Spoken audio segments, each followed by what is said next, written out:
Company administration എന്ന subject നമ്മൾ continue ചെയ്യാൻ പോവുകയാണ്. സോ നമ്മളിപ്പോൾ സിലബസ് അനുസരിച്ച് ആദ്യത്തെ 4 മൊഡ്യൂളാണ് കംപ്ലീറ്റ് ആക്കി വെച്ചിരിക്കുന്നത്. ഓക്കെ, സോ ഇനിയും ഈ സബ്ജക്റ്റ് ഇങ്ങനെ നീട്ടിക്കൊണ്ട് പോകേണ്ട കാര്യം വരില്ല. കാരണം 5ാമത്തെ മൊഡ്യൂളോട് കൂടി നമ്മൾ കമ്പനി അവസാനിപ്പിക്കുവാണ്. Winding up. സോ നമ്മുടെ സിലബസ് പ്രകാരം ഫസ്റ്റ് മൊഡ്യൂളിൽ കമ്പനി സ്റ്റാർട്ട് ചെയ്ത് കമ്പനിയുടെ മാനേജ്മെൻറ്റും അഡ്മിനിസ്ട്രേഷനും എല്ലാം പഠിച്ച് കമ്പനിയുടെ ബുക്സ് ഓഫ് അക്കൗണ്ട്സ് ഡോക്യുമെൻറ്റ്സും എല്ലാം പരിശോധിച്ച് കമ്പനിയിലെ കമ്പനി സെക്രട്ടറിയെ പറ്റിയൊക്കെ ഒന്ന് പഠിച്ച് കോർപ്പറേറ്റ് സോഷ്യൽ റെസ്പോൺസിബിലിറ്റിയുടെ കാര്യങ്ങളെല്ലാം ഒക്കെ ഒന്ന് പഠിച്ച് ഇത് അവസാന മൊഡ്യൂളിലെത്തുമ്പോൾ ഇനി നമ്മളിത് അധികം മുന്നോട്ട് കൊണ്ടുപോയിട്ട് കാര്യമില്ല. സോ കമ്പനിയുടെ വൈൻഡിങ് അപ്പും കൂടെ അങ്ങ് പഠിക്കുവാണ്. വൈൻഡിങ് അപ്പ് എന്ന് പറഞ്ഞാൽ കമ്പനി പൂട്ടാൻ പോവുകയാണ്. അപ്പോൾ 5ാമത്തെ മൊഡ്യൂൾ എന്ന് പറയുമ്പോൾ ലാസ്റ്റ് മൊഡ്യൂൾ ആയി കഴിഞ്ഞു, കമ്പനി പൂട്ടാൻ പോകുന്നു. സോ ഇനി ഇവിടെ നിങ്ങൾ കമ്പനിയുടെ വൈൻഡിങ് അപ്പുമായിട്ട് ബന്ധപ്പെട്ട കാര്യങ്ങളാണ് പഠിക്കേണ്ടത്. ഓക്കെ, ഈ വൈൻഡിങ് അപ്പുമായിട്ട് ബന്ധപ്പെട്ട് എന്താണ് ഇത്ര പഠിക്കാനുള്ളത്? കമ്പനി അങ്ങ് പൂട്ടിയാൽ പോരെ. പക്ഷെ അങ്ങനെ ചിന്തിക്കുമ്പോൾ അതിനൊരു തെറ്റെന്താണെന്ന് വെച്ചാൽ, കമ്പനി എന്ന് പറയുന്നത് നിയമപരമായിട്ട് നിലവിൽ വന്ന ഒരു ആർട്ടിഫിഷ്യൽ പേഴ്സണാണ്, അല്ലേ? നമ്മുടെ രാജ്യത്ത് എന്ത് കാര്യമാണോ നിയമപരമായിട്ട് തുടങ്ങുന്നത്, ആ കാരണങ്ങൾ നിയമപരമായിട്ട് മാത്രമേ അവസാനിപ്പിക്കാൻ പറ്റൂ. അപ്പോൾ കമ്പനി തുടങ്ങാനുള്ള ഫോർമാലിറ്റീസ് പോലെ വളരെ ഹെക്റ്റിക്കായ ഫോർമാലിറ്റീസ് തന്നെയാണ് കമ്പനിയുടെ വൈൻഡിങ് അപ്പിലും വരുന്നത്. ഇത് നിങ്ങൾ ആദ്യം മനസ്സിലാക്കുക. കമ്പനിയെ സംബന്ധിച്ച് തുടങ്ങുന്നതിനേക്കാളും പ്രയാസമാണ് പൂട്ടാനായിട്ട്. ചുമ്മാ ഷട്ടർ പിടിച്ച് താഴ്ത്തിയിട്ട് കട പൂട്ടി പോകുന്നത് പോലെ കമ്പനി അങ്ങ് പൂട്ടിക്കെട്ടാൻ പറ്റില്ല. മനസ്സിലാവുന്നുണ്ടോ? അപ്പോൾ വൈൻഡിങ് അപ്പ് എന്ന് പറയുന്നത് നമുക്ക് കുറച്ച് പഠിക്കാനുണ്ട്. കമ്പനി നിങ്ങളിപ്പോൾ പെട്ടെന്ന് ചിന്തിക്കും, ഒരു കമ്പനി തുടങ്ങാനല്ലേ പ്രയാസം? അതേ പ്രയാസം, അതേ ഫോർമാലിറ്റീസ്, അത്രത്തോളം എഫേർട്ട് വൈൻഡിങ് അപ്പിലും എടുക്കണം. അപ്പോൾ ഈ വൈൻഡിങ് അപ്പ് അഥവാ കമ്പനി പൂട്ടുക എന്ന് പറയുന്നത് നിയമപരമായിട്ടുള്ള എല്ലാ കാര്യങ്ങളും ചെയ്ത് കൃത്യമായിട്ട് തന്നെ വൈൻഡ് അപ്പ് ചെയ്യണം. ഇപ്പോൾ ഒരു എക്സാമ്പിൾ ഞാൻ പറയാം. ഇപ്പോൾ നമുക്കെല്ലാവർക്കും ജനിക്കുമ്പോൾ ഒരു ബർത്ത് സർട്ടിഫിക്കറ്റ് കിട്ടും. ബർത്ത് സർട്ടിഫിക്കറ്റ് എന്ന് പറയുമ്പോൾ തീർച്ചയായിട്ടും നമ്മളെ സംബന്ധിച്ച് നമ്മുടെ ജനനമാണ് കാണിക്കുന്നത്. എന്നാൽ നമുക്കറിയാം, മരിച്ചു കഴിഞ്ഞാൽ നമ്മുടെ കയ്യിലല്ല, നമ്മുടെ നോമിനിയുടെ കയ്യിൽ തീർച്ചയായിട്ടും അവർ പോയൊരു ഡെത്ത് സർട്ടിഫിക്കറ്റും വാങ്ങണം. അതായത് ആസ് എ ഹ്യൂമൻ ബീയിങ് നമ്മളിവിടെ രജിസ്റ്റർ ചെയ്യുന്നത് പോലെയാണ്. നമ്മുടെ രാജ്യത്ത് നമ്മൾ നമ്മുടെ പൗരനായിട്ട് രജിസ്റ്റർ ചെയ്യുന്നത് ബർത്ത് സർട്ടിഫിക്കറ്റ്. അതുപോലെ നമ്മൾ നമ്മുടെ രാജ്യത്തുനിന്ന് ലോകത്തുനിന്ന് വിട പറഞ്ഞ് പോയി എന്ന് ചുമ്മാ പറഞ്ഞാൽ പോരാ, നിയമപരമായിട്ട് നമ്മൾ മരിച്ചു എന്ന് തെളിവ് കാണിക്കണം. അതുകൊണ്ടല്ലേ ഡെത്ത് സർട്ടിഫിക്കറ്റ് ചോദിക്കുന്നത്. ഇനി വേറൊരു എക്സാമ്പിൾ ഞാൻ പറയാം. ഇപ്പോൾ നമ്മുടെ നാട്ടിൽ നടക്കുന്ന വിവാഹങ്ങൾ, കല്യാണം. ഓക്കെ, സോ നിങ്ങൾ ഈ വിവാഹം കാണാൻ പോകുമ്പോൾ അവിടെ ഒരുപാട് കാര്യങ്ങൾ, ഒരുപാട് കാഴ്ചകളൊക്കെ ഉണ്ട്. എല്ലാ കാര്യവും കണ്ട് ആഹാരമൊക്കെ കഴിച്ച് തിരിച്ചു പോകും. പക്ഷേ അവിടെ നടക്കുന്ന മൊത്തം ചടങ്ങിൽ നിങ്ങൾ ശ്രദ്ധിച്ചാൽ മതി, എപ്പോഴും ഒരു സ്ഥലത്ത് അവർ രജിസ്റ്ററി ഒപ്പിടുന്നുണ്ട്. അതൊന്നും നമ്മൾ കാണാറില്ലെന്നേ ഉള്ളൂ. ഓക്കെ, സോ ഇന്ത്യയിൽ നിയമപരമായിട്ടുള്ളൊരു കോൺട്രാക്റ്റ് പോലെയാണ് മാരേജ്. അങ്ങനെ നിയമപരമായിട്ട് നിലവിൽ വരുന്ന മാരേജ് ഭാര്യയ്ക്കും ഭർത്താവിനും പിരിയണമെന്നുണ്ടെങ്കിൽ ചുമ്മാ മാറി താമസിച്ചാൽ നിയമത്തിൻ്റെ കണ്ണിൽ അവർ ഭാര്യയും ഭർത്താവും അല്ലാതാവത്തില്ല. അതുകൊണ്ടാണ് കോടതി വഴി പോയി ഡിവോഴ്സ് പെറ്റീഷൻ കൊടുത്ത് ആ ഡിവോഴ്സ് ഓർഡർ വാങ്ങുന്നത്. കാരണം എന്താ? നിയമപരമായിട്ടാണ് ആ ബന്ധം നിലവിൽ വന്നത്. അങ്ങനെ വരുമ്പോൾ നിയമപരമായിട്ട് തന്നെ അവർ വേർപിരിയണം. അല്ലാതെ വേറെ മാറി താമസിച്ചു എന്ന് കരുതി നിയമത്തിൻ്റെ കണ്ണിൽ അവരപ്പോഴും സ്പൗസ് തന്നെയാണ്. ക്ലിയർ ആവുന്നുണ്ടോ? ഇതേ പ്രൊസീജിയറാണ് കമ്പനിക്കും പറയുന്നത്. ഒരു കമ്പനിയുടെ ഫോർമേഷൻ എന്ന് പറയുന്നത് ഏതൊക്കെ കാര്യങ്ങൾ ശ്രദ്ധിച്ചിട്ടുണ്ടോ അതുപോലെ തന്നെ എല്ലാ പ്രൊസീജിയറും നോക്കി മാത്രമേ വൈൻഡിങ് അപ്പിലേക്ക് പോകാൻ പറ്റൂ. ഓക്കെ, സിമ്പിളായിട്ട് വൈൻഡിങ് അപ്പ് എന്താണെന്ന് വെച്ചാൽ കമ്പനി അവസാനിപ്പിക്കുവാണ്. നമ്മൾ ഡിസൊല്യൂഷൻ ഓഫ് പാർട്ട്ണർഷിപ്പ് എന്നൊരു ടോപ്പിക്ക് ഓൾറെഡി 3rd സെമ്മിൽ പഠിക്കുന്നവരാണ്. ബികോം 3rd സെമ്മുമായിട്ട് ബന്ധപ്പെടുത്തിയാണ് പറയുന്നതെങ്കിൽ നമ്മുടെ അക്കൗണ്ടിങ്ങിൽ ഫസ്റ്റ് മൊഡ്യൂൾ എന്ന് പറയുന്നത് ഡിസൊല്യൂഷൻ ഓഫ് പാർട്ട്ണർഷിപ്പാണ്. അത് പഠിച്ചവരായതുകൊണ്ട് പെട്ടെന്ന് പറഞ്ഞാൽ മനസ്സിലാവും. ഡിസൊല്യൂഷൻ ഓഫ് പാർട്ട്ണർഷിപ്പ് എന്ന് പറഞ്ഞാൽ പാർട്ട്ണർഷിപ്പ് ഇല്ലാതാവുന്നു എന്നാണ്. ഇവിടെ പക്ഷേ കമ്പനി ഇല്ലാതാവുന്നു. പ്രത്യക്ഷത്തിൽ രണ്ടും ഓരോ ബിസിനസ് സ്ഥാപനങ്ങളാണ് ഇല്ലാതാകുന്നത്. അപ്പോൾ 3rd സെം അക്കൗണ്ടിങ്ങിൽ ഡിസൊല്യൂഷൻ ഓഫ് പാർട്ട്ണർഷിപ്പിൽ നിങ്ങൾ പഠിച്ചത് എന്താണോ അതേപോലെ തന്നെയാണ് ഇവിടെ അപ്ലൈ ചെയ്യാൻ പോകുന്നത്. ഈ ഡിസൊല്യൂഷൻ ഓഫ് പാർട്ട്ണർഷിപ്പിൽ എങ്ങനെയാണ് പാർട്ട്ണർഷിപ്പ് അവസാനിപ്പിക്കുന്നത്? അസറ്റ് എല്ലാം ക്യാൻസൽ ചെയ്യും, ലയബിലിറ്റി എല്ലാം ക്യാൻസൽ ചെയ്യും. അസറ്റ് പിറക്കി വിൽക്കും, ലയബിലിറ്റി കൊടുത്തു തീർക്കും. എന്തെങ്കിലും ബാലൻസ് ഉണ്ടെങ്കിൽ പാർട്ട്നേഴ്സ് ക്യാപിറ്റൽ അക്കൗണ്ട് വഴി അവർക്ക് എടുക്കാം. ഇതാണ് സിമ്പിൾ പ്രൊസീജിയർ. ഓക്കെ, അപ്പോൾ അസറ്റ് ക്യാൻസൽ ചെയ്യുന്നു, ലയബിലിറ്റി ക്യാൻസൽ ചെയ്യുന്നു, അസറ്റ് വിൽക്കുന്നു, ലയബിലിറ്റീസ് കൊടുത്തു തീർക്കുന്നു, സർപ്ലസ് എന്തെങ്കിലും ഉണ്ടെങ്കിൽ പാർട്ട്നേഴ്സ് എടുക്കുന്നു. ഈ ഒരു ഓർഡറിലാണ് നമ്മൾ ഈ പറയുന്ന ഡിസൊല്യൂഷൻ ഓഫ് പാർട്ട്ണർഷിപ്പ് പഠിപ്പിക്കുന്നത്, അല്ലെങ്കിൽ പഠിച്ചത്. ഓക്കെ, ഇതുപോലെ തന്നെയാണ് കമ്പനിയുടെ വൈൻഡിങ് അപ്പിൻ്റെ കേസും. കമ്പനിയുടെ വൈൻഡിങ് അപ്പ് എന്ന് പറഞ്ഞാലും ഇതുപോലെ തന്നെ the winding up is the last stage in the life of a joint stock company. നോക്കിക്കോണേ, on winding up the assets of the companies are disposed. തീർച്ചയായിട്ടും നമ്മൾ അസറ്റ് എല്ലാം വിൽക്കണം. കമ്പനി പൂട്ടിക്കഴിഞ്ഞാൽ പിന്നെ കമ്പനിയുടെ അസറ്റ് എന്തിനാണ് വെച്ചുകൊണ്ടിരിക്കുന്നത്? അസറ്റ് എല്ലാം പറക്കി വിൽക്കുക. The debts of the company are paid of. കൊടുത്തു തീർക്കാനുള്ളതെല്ലാം കൊടുത്തു തീർക്കുക. എന്തെങ്കിലും സർപ്ലസ് ഉണ്ടെങ്കിൽ മെമ്പേഴ്സ് എടുക്കുക. എന്തെങ്കിലും സർപ്ലസ് ഉണ്ടെങ്കിൽ അതിൻ്റെ മെമ്പേഴ്സ് ഉള്ള ഷെയർ ഹോൾഡേഴ്സ് അവർക്ക് എടുക്കുക. ഓക്കെ, അപ്പോൾ വൈൻഡിങ് അപ്പ് കഴിഞ്ഞാൽ പിന്നെ കമ്പനിക്ക് അസറ്റോ ലയബിലിറ്റിയോ ഉണ്ടാവില്ല. ആ കമ്പനിയെ നിലവിലില്ല. ഇല്ലാത്ത കമ്പനിക്ക് എങ്ങനെയാണ് അസറ്റും ലയബിലിറ്റി ഉണ്ടാവുന്നത്? അപ്പോൾ ശരിക്കും പറഞ്ഞു കഴിഞ്ഞാൽ അക്കൗണ്ടിങ് പ്രൊസീജിയർ നോക്കിക്കഴിഞ്ഞാൽ നമ്മൾ ഈ ഡിസൊല്യൂഷൻ ഓഫ് പാർട്ട്ണർഷിപ്പ് പഠിച്ച അതേ കാര്യം തന്നെയാണ് പറയുന്നത്. അപ്പോൾ കമ്പനി വൈൻഡിങ് അപ്പ് എന്ന് പറഞ്ഞു കഴിഞ്ഞാൽ കമ്പനിയുടെ അസറ്റ് എല്ലാം വിൽക്കുക, ലയബിലിറ്റീസ് എല്ലാം കൊടുത്തു തീർക്കുക, സർപ്ലസ് ആയിട്ട് എന്തെങ്കിലും ഉണ്ടെങ്കിൽ ഷെയർ ഹോൾഡേഴ്സിന് എടുക്കാം. അപ്പോൾ ചുരുക്കി പറഞ്ഞാൽ വൈൻഡിങ് അപ്പ് നടന്നു എന്ന് പറഞ്ഞാൽ കമ്പനിയുടെ അസറ്റും ലയബിലിറ്റിയും ഇല്ലാതാകണം. പക്ഷേ നമുക്കിവിടെ പഠിക്കാനുള്ളത് കണക്കൊന്നുമല്ല, നമ്മളിവിടെ പഠിക്കുന്ന തിയറി മാത്രമാണ്, അക്കൗണ്ടിങ് ഒന്നുമല്ല. നമ്മളിവിടെ പഠിക്കുന്നത് ഇന്ത്യൻ കമ്പനീസ് ആക്ട് അനുസരിച്ച് എങ്ങനെ നമുക്കൊരു കമ്പനിയുടെ വൈൻഡിങ് അപ്പിലോട്ട് കടക്കാമെന്നാണ്. അല്ലാതെ അസറ്റ് വിൽക്കുന്നതോ ലയബിലിറ്റി കൊടുത്തു തീർക്കുന്നതോ ഒന്നും നമുക്കിവിടെ പഠിക്കാനില്ല. അതൊക്കെ അക്കൗണ്ടിങ്ങിൽ പഠിച്ചോളും. ഓക്കെ, ഇവിടെ നമ്മൾ പഠിക്കുന്നതെന്ന് പറഞ്ഞു കഴിഞ്ഞാൽ അക്കൗണ്ടിങ്ങിൽ നിങ്ങൾ ലിക്വിഡേഷൻ ഓഫ് കമ്പനീസ് എന്ന് പറഞ്ഞൊരു ടോപ്പിക്ക് PG ലെവലിലൊക്കെ പഠിക്കാനുണ്ട്. ലിക്വിഡേഷൻ ഓഫ് കമ്പനീസ്, ഓക്കെ, അത് PGയിൽ പഠിക്കാനുണ്ട്. ആ സമയത്ത് അത് പഠിച്ചോളും. ഇവിടെ നമുക്ക് അതിൻ്റെ തിയററ്റിക്കൽ ആസ്പെക്റ്റ് മാത്രം. ഇന്ത്യൻ കമ്പനീസ് ആക്ട് അനുസരിച്ച് നമ്മൾ ഈ പറയുന്ന കാര്യങ്ങളിൽ എന്തൊക്കെ ചെയ്യണം, അതിനെയാണ് നമ്മളിവിടെ ഈ ഒരു ടോപ്പിക്കിൽ വൈൻഡിങ് അപ്പ് എന്ന ടോപ്പിക്കിൽ പഠിക്കുന്നത്. അല്ലാതെ പ്രോബ്ലം ഒന്നും ചെയ്യാനില്ല കേട്ടോ. സോ വൈൻഡിങ് അപ്പിൻ്റെ മീനിങ് ചോദിച്ചാൽ ഇങ്ങനെ എഴുതിയാൽ മതി. വൈൻഡിങ് അപ്പ് ഓർ ലിക്വിഡേഷൻ എന്താണെന്ന് ചോദിച്ചാൽ it is a legal process whereby all the activities and existence of the company comes to an end. Company അവസാനിക്കുന്നു. കമ്പനിയുടെ എല്ലാ ആക്ടിവിറ്റീസും നിയമപരമായി തന്നെ അവസാനിക്കുന്നതിനെയാണ് വൈൻഡിങ് അപ്പ് അല്ലെങ്കിൽ ലിക്വിഡേഷൻ എന്ന് പറയുന്നത്. അപ്പോൾ ഈ വൈൻഡിങ് അപ്പ് പ്രോസസ്സ് എങ്ങനെയാണെന്ന് വെച്ച് കഴിഞ്ഞാൽ ഫസ്റ്റ് ഞാൻ ശ്രദ്ധിച്ച് കേട്ടോണേ. ഈ വൈൻഡിങ് അപ്പ് എന്ന് പറയുമ്പോൾ കമ്പനി അവസാനിക്കുന്നു എന്ന് പറയുമ്പോൾ നിങ്ങൾ ശ്രദ്ധിക്കേണ്ട കേസ്, കമ്പനിയുടെ തുടക്കത്തിൽ കമ്പനിയുടെ ഫോർമേഷൻ സമയത്ത് ഒരാൾ വന്നായിരുന്നല്ലോ, പ്രൊമോട്ടർ എന്നും പറഞ്ഞ്, ഓർക്കുന്നുണ്ടോ? കമ്പനിയുടെ സ്റ്റാർട്ടിങ് സ്റ്റേജിൽ ഒരുത്തം വന്നില്ലേ, പ്രൊമോട്ടർ എന്ന് പറഞ്ഞ്, അയാളല്ലേ കമ്പനി തുടങ്ങിയത്. ഇതുപോലെ കമ്പനി അവസാനിപ്പിക്കുമ്പോഴും ഒരാൾ കയറി വരും, അയാളുടെ പേരാണ് ലിക്വിഡേറ്റർ. കമ്പനി പൂട്ടുക എന്ന് പറയുന്നത് നിയമപരമായിട്ട് കൃത്യമായിട്ട് തന്നെ എല്ലാം ചെയ്യണം. സോ ഈ ലിക്വിഡേറ്റർ എന്ന് പറയുന്ന ആൾ, ഇത് ഒരാളാവണമെന്നില്ല, ഒന്നിലധികം ആൾക്കാരാവാം. ഓക്കെ, ഈ ലിക്വിഡേറ്റർ എന്ന് പറയുന്ന ഒരാളാണ് കമ്പനി പൂട്ടുന്നതിന് ആവശ്യമായി എല്ലാം ചെയ്തു കൊടുക്കേണ്ടത്. ഓക്കെ, അപ്പോൾ കമ്പനിയുടെ വൈൻഡിങ് അപ്പ് എന്ന് പറയുന്നത് ഫസ്റ്റ് ഓഫ് ഓൾ ഡയറക്ടേഴ്സിൻ്റെ കയ്യിൽ നിന്ന് കമ്പനിയുടെ മാനേജ്മെൻറ്റ് എടുത്ത് മാറ്റണം. അത് കമ്പനി പൂട്ടാൻ പോവുകയാണ്. ഇനി അങ്ങനെ ഒരു ഡയറക്ടർമാരോ അവിടെ ആരുമില്ല. അപ്പോൾ കമ്പനിയുടെ ഡയറക്ടറുടെ എല്ലാ അധികാരങ്ങളും തിരിച്ചെടുക്കണം.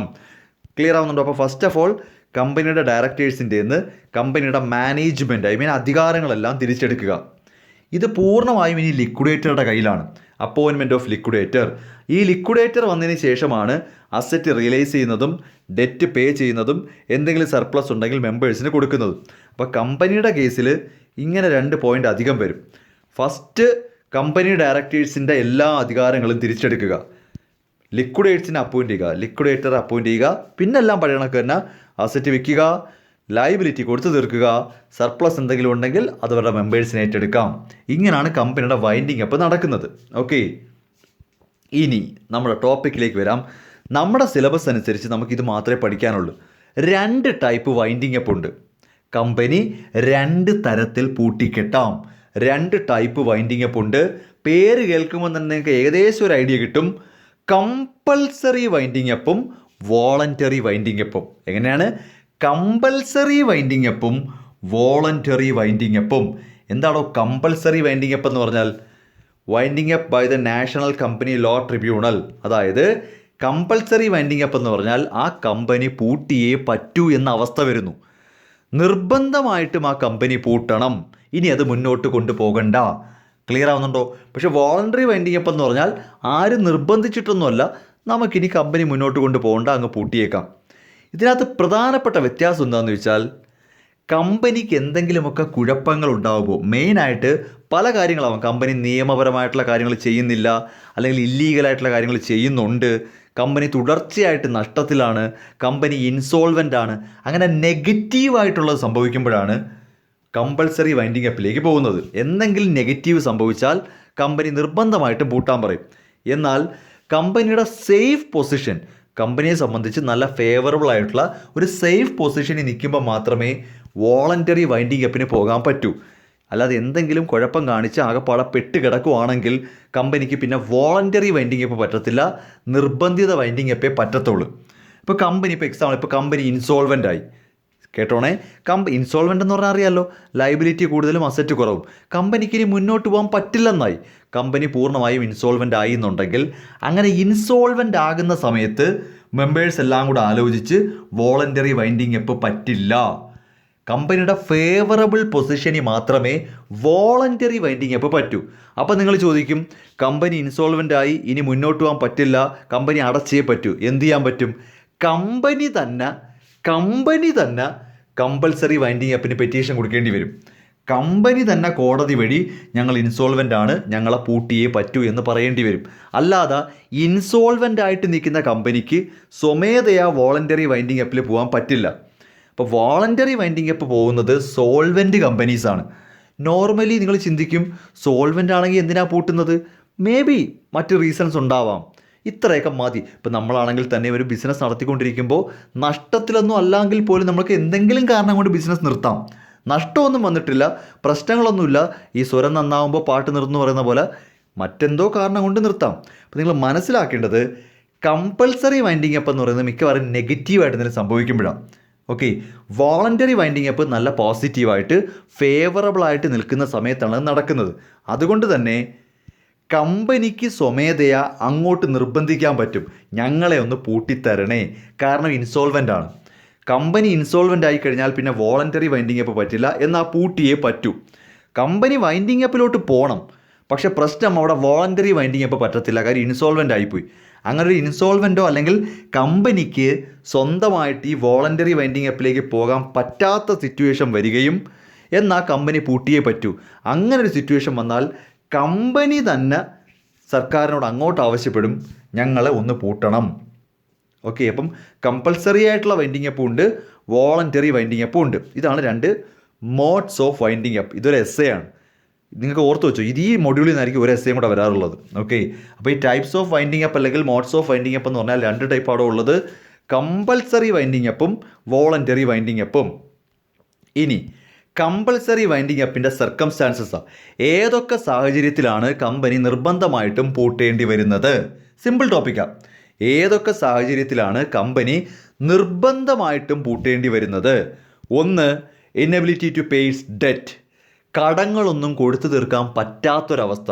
കമ്പനിക്ക് പൂർണ്ണമായും സാമ്പത്തികമായിട്ട് തകർന്നു പോയി, 1 രൂപയുടെ കടം പോലെ അവർക്ക് കടം തിരിച്ചു കൊടുക്കാൻ പറ്റുന്നില്ല, പൂർണ്ണമായും തകർന്നു പോയി, അവരുടെ ഒരു മോണിറ്ററി കമ്മിറ്റ്മെൻറ്റ്സ് മീറ്റ് ചെയ്യാൻ പറ്റുന്നില്ല എന്നുണ്ടെങ്കിൽ നിർബന്ധമായിട്ടും കമ്പനി പൂട്ടുകയല്ലാതെ വേറെ നിവൃത്തിയില്ല. അപ്പോൾ first one, inability to pay its debts. Okay, രണ്ടാമത്തത് സ്പെഷ്യൽ റെസൊല്യൂഷൻ പാസ്സാക്കുന്നു. ഇവിടെയാണ് ഞാൻ പറഞ്ഞത്, കമ്പനിയെ സംബന്ധിച്ച് അവർക്ക് സോൾവെൻ്റ് പൊസിഷനിലാണ് നിൽക്കുന്നതെങ്കിൽ ഓക്കെ, ആരോടും ഒന്നും ആവശ്യപ്പെടേണ്ട, അവർക്ക് തന്നെ സ്വന്തമായിട്ട് പൂട്ടാം. പക്ഷേ കമ്പനി സോൾവെൻ്റ് പൊസിഷനിലല്ലാതെ നിൽക്കുകയും എന്നാൽ പൂട്ടേണ്ടി വരികയും ചെയ്താൽ കമ്പനിക്കകത്ത് തന്നെ സ്പെഷ്യൽ റെസൊല്യൂഷൻ പാസ്സാക്കി കമ്പൽസറി വൈൻഡിങ് അപ്പിന് വിടേണ്ടി വരും. പറയുന്നത് മനസ്സിലാവുന്നുണ്ടോ? ഇപ്പോൾ എക്സ് ലിമിറ്റഡ് എന്ന കമ്പനിയുടെ ബോർഡ് ഓഫ് ഡയറക്ടേഴ്സ് തീർന്നിട്ട് ആ കമ്പനി സ്വമേധയാ പൂട്ടാൻ തീരുമാനിക്കുന്നു, നമുക്കിനി കമ്പനി വേണ്ട, അടയ്ക്കാം. പക്ഷേ അപ്പോൾ സർക്കാർ ചോദിക്കും, നിങ്ങളുടെ കമ്പനി സോൾവെൻ്റ് ആണോ? അതായത് കൊടുക്കാനുള്ള കടമെല്ലാം കൊടുത്തു തീർക്കാൻ പറ്റുന്ന അവസ്ഥയിലാണോ? ആണെങ്കിൽ നിങ്ങളുടെ പാടായി. അല്ലെങ്കിൽ വോളണ്ടറി വൈൻഡിങ് അപ്പ് പറ്റില്ല, കമ്പൽസറി വൈൻഡിങ് അപ്പിലേക്ക് വരേണ്ടി വരും. ഇതാണ് ആ സിറ്റുവേഷൻ. അവർക്ക് വോളണ്ടറി വൈൻഡിങ് അപ്പ് പറ്റാത്ത അവസ്ഥയാണ്, എന്നാൽ പൂട്ടിയേ പറ്റൂ. അങ്ങനെ വരുമ്പോൾ ഒരു സ്പെഷ്യൽ റെസൊല്യൂഷൻ കമ്പനി പാസ്സാക്കിയാലും കമ്പൽസറി വൈൻഡിങ് അപ്പിലേക്ക് തന്നെ പോകേണ്ടി വരും. എടോ, ആ സിറ്റുവേഷൻ നന്നായിട്ട് മനസ്സിലാവുന്നുണ്ടോ പറയുന്നത്? കമ്പനിക്ക് പൂട്ടണം, കമ്പനീനെ അവസാനിപ്പിച്ചേ പറ്റൂ. പക്ഷേ കമ്പനിയുടെ അവസ്ഥ നെഗറ്റീവായിട്ട് നിൽക്കുവാണ്. ആ ഒരു സിറ്റുവേഷനിൽ വോളണ്ടറി വൈൻഡിങ് അപ്പ് പറ്റില്ല, സർക്കാരിനോട് പറഞ്ഞിട്ട് അല്ലെങ്കിൽ കോടതിയിൽ പറഞ്ഞ് ഒരു നിർബന്ധിത പൂട്ടൽ മാത്രമേ പറ്റൂ. അങ്ങനെയാണ് ഈ സ്പെഷ്യൽ റെസൊല്യൂഷൻ പാസ്സാക്കുന്നത്. നെക്സ്റ്റ് ചാപ്റ്റർ 19, ഇന്ത്യൻ കമ്പനീസ് ആക്ടിലെ ചാപ്റ്റർ 19 എന്ന് പറയുന്നത് ഈ സിക്ക് കമ്പനികളാണ്. സിക്ക് എന്ന് ഉദ്ദേശിക്കുന്നത് തുടർച്ചയായിട്ട് നഷ്ടം, ഇനി അത് ഒരിക്കലും തിരിച്ച് വരില്ല, റീഹാബിലിറ്റേഷൻ പറ്റാത്തൊരവസ്ഥ വന്നാൽ സർക്കാർ പറയും പൂട്ടിയേക്കാൻ. നമ്മൾ ഈ ലാഭത്തിലല്ലാത്ത പൊതുമേഖലാ സ്ഥാപനങ്ങൾ പൂട്ടുന്നു, വിൽക്കുന്നു, പത്രത്തിൽ വാർത്ത വായിച്ചിട്ടില്ലേ? ലാഭത്തിലല്ലാത്ത, അതായത് തുടർച്ചയായിട്ട് നഷ്ടം, അതിങ്ങനെ കൊണ്ടുപോകുന്നതുകൊണ്ട് നമുക്ക് നഷ്ടം മാത്രമേ ഉള്ളൂ, ഒരു തരത്തിലും ഇനി തിരിച്ച് വരില്ല എന്നുണ്ടെങ്കിൽ പൂട്ടിയേക്കുക. Okay, next default in filing financial statements കൃത്യമായിട്ട് ഫയൽ ചെയ്യാൻ പറ്റുന്നില്ല എന്നുണ്ടെങ്കിൽ തീർച്ചയായും അതൊരു കുറ്റകരമാണ്. അങ്ങനെയാണെങ്കിൽ ആ കമ്പനി മുന്നോട്ട് പോകണ്ടെന്ന് പറയും. നമ്മുടെ ഇന്ത്യൻ കമ്പനീസ് ആക്ട് അനുസരിച്ച് കൃത്യമായിട്ട് ഫിനാൻഷ്യൽ സ്റ്റേറ്റ്മെൻറ്റ്സ് നമ്മൾ ഫയൽ ചെയ്യണം. ഓക്കെ, അങ്ങനെ ഫയൽ ചെയ്യാൻ പറ്റുന്നില്ല എന്നുണ്ടെങ്കിൽ അത് വലിയൊരു കുറ്റം തന്നെയാണ്, കമ്പനി പൂട്ടേണ്ടി വരും. If the company has made a default in filing with the registrar its financial statements or annual returns for immediately preceding 5 consecutive financial year, അതായത് തുടർച്ചയായ 5 വർഷം, തുടർച്ചയായിട്ട് 5 വർഷമായിട്ട്, ഇപ്പോൾ ഈ ഒരു വർഷം ഫയൽ ചെയ്തതിനെ പൂട്ടാണെന്നും പറയത്തില്ല, 5 വർഷം തുടർച്ചയായിട്ട് ഇതിങ്ങനെ തെറ്റ് ആവർത്തിച്ചുകൊണ്ടിരിക്കുകയാണെന്നുണ്ടെങ്കിൽ കമ്പനി പൂട്ടാൻ ആവശ്യപ്പെടാം. ഒപ്പീനിയൻ ഓഫ് ദ ട്രിബ്യൂണൽ, അതായത് കമ്പൽസറി വൈൻഡിങ് അപ്പ് ചെയ്തു കൊടുക്കുന്നതെന്ന് പറയുന്നത് നാഷണൽ കമ്പനി ലോ ട്രിബ്യൂണലാണ് ഈ പറയുന്ന കമ്പൽസറി വൈൻഡിങ് അപ്പിലേക്ക് കമ്പനിയെ നിർബന്ധിക്കുന്നത്. അവരുടെ ഒപ്പീനിയൻ അനുസരിച്ച് ഏതെങ്കിലും തരത്തിൽ ഫ്രോഡുലൻ്റ് ആക്ടിവിറ്റിയാണ് ചെയ്യുന്നത്, അൺലോഫുൾ പർപ്പസിലാണ്, ഫ്രോഡാണ്. അപ്പോൾ കമ്പനിയുടെ പോക്ക് അത്ര ശരിയല്ല എന്ന് തോന്നിക്കഴിഞ്ഞാൽ, കമ്പനിയുടെ പോക്ക് പൂർണ്ണമായിട്ടും നിയമത്തിനെതിരാണെന്ന് തോന്നിക്കഴിഞ്ഞാൽ ട്രിബ്യൂണൽ അവർ തന്നെ പറയും നിങ്ങൾ കംപ്ലീറ്റ് ആയിട്ട് പൂട്ടിയേക്കുക. Last point, just and equitable. ഇതൊരു നല്ല രസകരമായ പോയിന്റാണ്. ജസ്റ്റ് ആൻഡ് ഇക്വിറ്റബിൾ എന്ന് പറഞ്ഞാൽ നമ്മൾ തമാശയ്ക്ക് പറയാറില്ലേ, എടോ നീ കമ്പനി നടത്തുന്നതിനേക്കാളും നല്ലത് അങ്ങ് പൂട്ടുന്നത് തന്നെയാണ്. അതായത് ചില കമ്പനികളുടെ കേസിൽ നിങ്ങൾ നടത്തിക്കൊണ്ട് പോകുന്നതിനേക്കാളും നല്ലത് പൂട്ടിക്കെട്ടുന്നതാണ്. ജസ്റ്റ് ആൻഡ് ഇക്വിറ്റബിൾ, അതായത് കമ്പനി ഒന്ന് പൂട്ടുന്നതാണ് നല്ലത്. നിങ്ങൾ എന്തിനാണ് ഇങ്ങനെ നടത്തിക്കൊണ്ട് പോകുന്നത്? ഇപ്പോൾ നമ്മൾ ചില സ്ഥാപനങ്ങളുടെ കേസ് പറയാറുണ്ട്, നടത്തിക്കൊണ്ട് പോകുമ്പോൾ ഇങ്ങനെ നഷ്ടം വന്നുകൊണ്ടിരിക്കുകയാണ്, പിന്നെ പൂട്ടടേ. അതായത് കമ്പനി പൂട്ടുന്നതാണ് നല്ലതെങ്കിൽ പൂട്ടുക. ക്ലിയർ ആവുന്നുണ്ടോ? അതാണ് ജസ്റ്റ് ആൻഡ് ഇക്വിറ്റബിൾ. അതിൻ്റെ സിറ്റുവേഷൻസ് എന്തൊക്കെയാണെന്ന് ചോദിച്ചാൽ, ലോസ് ഓഫ് സബ്സ്ട്രാറ്റം, അതായത് നഷ്ടം. നമ്മൾ ഈ സബ്സ്ട്രാറ്റം തന്നെ അടിത്തട്ടം എന്ന് പറയും. കമ്പനിയുടെ അങ്ങ് അടിത്തട്ട് വരെ ഇളകി കിടക്കുവാണ്. നമ്മൾ പറയാറില്ലേ ക്ഷമയുടെ നെല്ലിപ്പല കണ്ടെന്നൊക്കെ, എന്ന് പറയുന്ന പോലെ നഷ്ടം, കമ്പനിയുടെ അടിത്തറ ഇളകി ആ രീതിയിൽ കമ്പനി നശിച്ച് കിടക്കുവാണ്. പിന്നെ അങ്ങ് പൂട്ടിയാൽ എന്തിനാ ഇങ്ങനെ നഷ്ടത്തിൽ കൊണ്ട് കിടക്കുന്നത്? Dead lock in the management of the company management യാതൊരു തരത്തിലും ആക്റ്റീവ് അല്ല, കംപ്ലീറ്റ് ആയിട്ട് ഡെഡ് ലോക്ക്, ഇതിന് തടസ്സമാണ്, അവരൊന്നും ചെയ്യുന്നില്ല, മാനേജ്മെൻറ്റൊക്കെ തകർന്നു. ആ രീതിയിൽ വന്നാലും കമ്പനി അങ്ങ് പൂട്ടിയേക്കുക. പിന്നെ oppressive policy of shareholders towards minority shareholders. ഒരുപാട് ഷെയർ കൈകാര്യം ചെയ്യുന്ന ആൾക്കാർ, തുച്ഛമായ ഷെയർ കൈകാര്യം ചെയ്യുന്ന ആൾക്കാരോട് വളരെ ക്രൂരമായിട്ട് പെരുമാറുകയാണെങ്കിൽ, ഉപദ്രവമല്ല ഉദ്ദേശിക്കുന്നത്, കമ്പനിയുടെ ഡിവിഡൻഡ് കൊടുക്കുന്നില്ല, കമ്പനിയുടെ കാര്യങ്ങൾ അറിയിക്കുന്നില്ല, അങ്ങനെ വളരെ മോശമായിട്ടുള്ള പെരുമാറ്റമാണെങ്കിൽ കമ്പനി പൂട്ടാൻ പറയാം. Okay, next, company neither having any property nor carrying out any business. കമ്പനിക്ക് സ്വന്തമായിട്ട് പ്രോപ്പർട്ടി ഇല്ല, ഒന്നും ചെയ്യുന്നതുമില്ല, ഡമ്മി ബബിൾ പോലെ നിൽക്കുവാണ്. അങ്ങോട്ടൊരു കമ്പനി രാജ്യത്തുണ്ടായിട്ട് ഒരു കാര്യമില്ലെങ്കിൽ നിങ്ങളത് പൂട്ടുക. നെക്സ്റ്റ്, ലോസസ്, തുടർച്ചയായി നഷ്ടം. ദെൻ നാഷണൽ ഇൻറ്റഗ്രിറ്റി അല്ലെങ്കിൽ സോവറിറ്റിക്കെതിരെ, നമ്മുടെ ദേശീയതയ്ക്കെതിരായിട്ട് പ്രവർത്തിച്ചാൽ, നമ്മുടെ ഇന്ത്യ രാജ്യത്തിൻ്റെ ഇൻറ്റഗ്രിറ്റിക്ക് എതിരായിട്ടാണ് പ്രവർത്തിക്കുന്നതെങ്കിൽ ആ കമ്പനി പൂട്ടേണ്ടി വരും. സോ ഏതൊക്കെ സാഹചര്യത്തിലാണ് കമ്പൽസറി വൈൻഡിങ് അപ്പിന് പോകുന്നത്? അപ്പോൾ എസ് എ ആണ്. കമ്പൽസറി വൈൻഡിങ് അപ്പ് എന്താണെന്ന് ചോദിച്ചു കഴിഞ്ഞാൽ, നിർബന്ധമായിട്ടും ഈ പറയുന്ന സാഹചര്യത്തിൽ കമ്പനി പൂട്ടിയേ പറ്റൂ. അത് ബോർഡ് ഓഫ് ഡയറക്ടേഴ്സ് തീരുമാനിച്ച് സ്വമേധയാ പൂട്ടാൻ പറ്റില്ല, സർക്കാർ തലത്തിൽ തന്നെ അത് പൂട്ടേണ്ടി വരും. ഓക്കെ, കാര്യം വോളണ്ടറി വൈൻഡിങ് അപ്പ് അങ്ങ് ചെയ്തു കഴിഞ്ഞാൽ പിന്നീട് അതിനകത്ത് പല ഡെറ്റും കൊടുത്തില്ലെന്നുള്ള പരാതിയൊക്കെ വരും. ഇതാകുമ്പോൾ സർക്കാർ ഏറ്റെടുത്ത് സർക്കാരിൻ്റെ നേതൃത്വത്തിലായിരിക്കും ഈ പറഞ്ഞ ലിക്വിഡേറ്റർ അപ്പോയിൻറ്റ് ചെയ്ത് കമ്പനി പൂട്ടാൻ പറയുന്നത്. ഒന്ന്, ഏറ്റവും പ്രധാനപ്പെട്ടത്, അവർക്ക് ഡെറ്റൊന്നും തിരിച്ചു കൊടുക്കാൻ പറ്റുന്നില്ല, അത്ര മോശമായ സാമ്പത്തിക അവസ്ഥ. 2, കമ്പനി തന്നെ ആവശ്യപ്പെടുവാണ്, ഞങ്ങൾ ഇൻസോൾവെൻ്റ് ആയി കഴിഞ്ഞു, ഞങ്ങൾക്കിനി മുന്നോട്ട് പോകാൻ പറ്റില്ല, ദയവേത് ഞങ്ങൾക്ക് പൂട്ടാനുള്ള നടപടികൾ തുടങ്ങുക. സിക്ക് കമ്പനി തുടർച്ചയായി നഷ്ടത്തിൽ, ഇനി ഒരു തിരിച്ചുവരവില്ല. ഫിനാൻഷ്യൽ സ്റ്റേറ്റ്മെൻറ്റ്സ് ഫയൽ ചെയ്യുന്നതിനകത്ത് പരാജയപ്പെടുന്നു. അതായത് നമ്മുടെ നിയമപരമായിട്ട് കഴിഞ്ഞ 5 വർഷമായിട്ട് ഈ കമ്പനി യാതൊരു ഫിനാൻഷ്യൽ സ്റ്റേറ്റ്മെൻറ്റ്സും രജിസ്ട്രാർക്ക് കൊടുത്തിട്ടില്ലെന്നുണ്ടെങ്കിൽ കമ്പനി നിർബന്ധമായിട്ടും പൂട്ടിക്കെട്ടേണ്ടി വരും. പിന്നെ ട്രിബ്യൂണലിൻ്റെ ഒപ്പീനിയൻ, അവർക്ക് നേരിട്ട് തന്നെ ഇടപെട്ട് പറയാം, ഈ കമ്പനിയുടെ പോക്ക് ശരിയല്ല, അൺലോഫുൾ ആണ്, ഫ്രോഡുലൻ്റ് ആണ്, അങ്ങനെ തെളിയിക്കുകയാണെന്നുണ്ടെങ്കിൽ കമ്പനി പൂട്ടാൻ അവർക്ക് നേരിട്ട് തന്നെ പറയാം. പിന്നെ പറയുന്നത്, കമ്പനി പൂട്ടുന്നതാണ് നല്ലത് എന്നൊരവസ്ഥ വരുന്നു. അതായത് നിങ്ങളിങ്ങനെ മുന്നോട്ട് കൊണ്ടുപോകുന്നതിനേക്കാളും നല്ലത് ഈ കമ്പനി പൂട്ടുന്നതാണ്. അതേതൊക്കെയാണ് ആ അവസ്ഥ? 1, നഷ്ടത്തിൻ്റെ അടിത്തട്ട് വരെ കണ്ട്, കമ്പനിയുടെ അടിത്തട്ട് വരെ നഷ്ടത്തിലായി. 2, മാനേജ്മെൻ്റ് എന്ന് പറയുന്നത് കംപ്ലീറ്റ് ഡെഡ് ലോക്ക്, യാതൊരു ആക്റ്റീവായിട്ടും പ്രവർത്തിക്കുന്നില്ല, മാനേജ്മെൻ്റൊക്കെ പൂർണ്ണമായിട്ടും ഇല്ലാതായതുപോലെയാണ്. അടുത്തത് ഷെയർ ഹോൾഡേഴ്സിനോട് കാണിക്കുന്ന അപമര്യാദയായ പെരുമാറ്റം. ഈ അപമര്യാദ എന്ന് പറഞ്ഞാൽ കാണുമ്പോൾ കൊഞ്ഞണം കുത്തി കാണിച്ചെന്നല്ല, അവർക്ക് വേണ്ടുന്ന അവകാശങ്ങളൊന്നും ചെയ്തു കൊടുക്കാതിരിക്കുന്നൊരു അവസ്ഥ. ഓക്കെ. നെക്സ്റ്റ്, കമ്പനിക്ക് സ്വന്തമായിട്ട് പ്രോപ്പർട്ടിയും ഇല്ല, യാതൊരു ആക്ടിവിറ്റിയും ഇല്ല. ഒരു അടഞ്ഞ കമ്പനി, ലൈക്ക് ഒരു ബബിൾ പോലെയാണ്. ഇപ്പോൾ നമ്മൾ എന്തെങ്കിലും ഒരു കമ്പനി, നിങ്ങൾക്ക് ഓർമ്മയുണ്ടോ എന്നറിയില്ല, ഡിഫറെൻറ്റ് ടൈപ്സ് ഓഫ് കമ്പനി നമ്മൾ പഠിച്ചിട്ടുണ്ട്, ഡോർമെൻറ്റ് കമ്പനി എന്നൊക്കെ പറഞ്ഞ്. ഓക്കെ. അപ്പോൾ ആ ഒരു രീതിയിൽ ഒരു കമ്പനി സത്യത്തിൽ നിലവിലില്ല.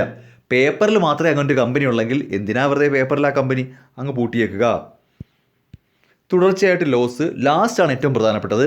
ദേശീയതയ്ക്കെതിരെ, നാഷണൽ ഇൻറ്റഗ്രിറ്റിക്ക് എതിരായിട്ടാണ് കമ്പനി പ്രവർത്തിക്കുന്നതെങ്കിൽ സർക്കാർ ഇടപെട്ടിട്ട് പറയും ഈ കമ്പനി പൂട്ടുന്നതാണ് നല്ലത്. കാര്യം നമ്മളിപ്പോൾ ഉദാഹരണത്തിന് നമ്മുടെ രാജ്യത്ത് പറയുന്ന കാര്യങ്ങൾ അതുപോലെ അനുസരിക്കണം. ഇപ്പം ഏതെങ്കിലും ഒരു കാരണവശാൽ നമ്മുടെ രാജ്യവും മറ്റൊരു രാജ്യവുമായിട്ട് യുദ്ധം ഉണ്ടാകുന്നു. യുദ്ധം ഉണ്ടാകുന്ന സമയത്ത് തീർച്ചയായിട്ടും ആ യുദ്ധം ചെയ്യുന്ന രാജ്യത്തിനോട് ഒരു എന്താ പറയുക സിമ്പതി കാണിച്ചിട്ട് ഈ യുദ്ധത്തിന് അല്ലെങ്കിൽ നാഷണലിനെതിരായിട്ട്, നമ്മുടെ നാഷണൽ ഇൻറ്റഗ്രിറ്റിക്ക് എതിരായിട്ട് ആ കമ്പനി നിൽക്കരുത്. ഒരു രാജ്യത്തെ ഏതെങ്കിലും തരത്തിൽ നമ്മൾ വിലക്ക് ഏർപ്പെടുത്തിയാൽ, ഇപ്പോൾ ഇന്ത്യ മറ്റൊരു രാജ്യവുമായിട്ട് എന്തെങ്കിലും തരത്തിൽ വിലക്ക് ഏർപ്പെടുത്തിയാൽ ഇന്ത്യയിലെ എല്ലാ കമ്പനികളും അതനുസരിക്കാൻ ബാധ്യസ്ഥരാണ്. അതിനെതിരെ നിന്നിട്ട് ഇല്ല അത് പറ്റത്തില്ല, ആ രാജ്യമാണ് ഞങ്ങൾക്ക് അത് തരുന്നത്, അത് രാജ്യത്തിന് സപ്പോർട്ട് കൊടുത്താൽ, നമ്മുടെ രാജ്യം എതിർക്കുന്ന, ഇന്ത്യ മഹാരാജ്യം എതിർക്കുന്ന ഒരു രാജ്യത്തിന് ഈ കമ്പനിയുടെ സൈഡിൽ നിന്ന് സപ്പോർട്ടൊന്നും പോകരുത്. അതിനെയാണ് ഈ ഇൻറ്റഗ്രിറ്റി ഉദ്ദേശിക്കുന്നത്. അപ്പം അങ്ങനെ എതിർത്ത് പ്രവർത്തിച്ചാൽ ഈ കമ്പനി പൂട്ടേണ്ടി വരും. ഓക്കെ. അപ്പോൾ ഇത്രയും സാഹചര്യത്തിലാണ് നമ്മൾ കമ്പൽസറി വൈൻഡിങ് അപ്പിലേക്ക് പോകുന്നത്. എസ്സേയുടെ തുടക്കമാണ്. അപ്പോൾ കമ്പൽസറി വൈൻഡിങ് അപ്പിൻ്റെ സർക്കംസ്റ്റാൻസസ് ആണ് ഡിസ്കസ് ചെയ്തത്. അപ്പോൾ ഇത്രയും കാര്യം ജസ്റ്റ് ഒന്ന് ഓടിച്ചൊന്ന് ബുക്കിലോട്ടൊന്ന് എഴുതി വെച്ചേക്കുക.